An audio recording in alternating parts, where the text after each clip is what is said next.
Ma'am क्या कहेंगे, आज चेयरमैन पीपल्स पार्टी को नैब ने तलब किया हुआ है, जरदारी साहब को भी तलब किया हुआ था।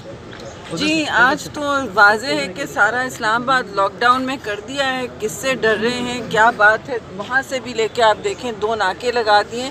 ये नैब तक तो अभी कोई पहुँचा नहीं है।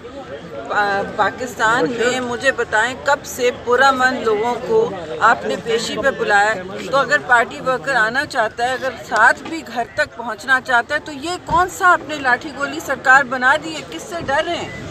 क्या आपने बंद कर दिए रोड? मेरी भी गाड़ी उन्होंने बाहर रोक दी। सबकी गाड़ियां 2-2 नाके लगा के रोके। मैंने कहा किसने किया? तो कहते हैं डीसी ने किया।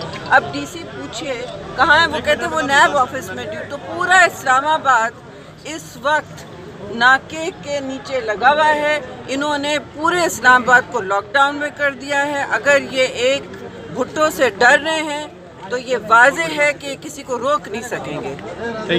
हम ला रहे हैं सरेआम, हम आ रहे हैं सरेआम।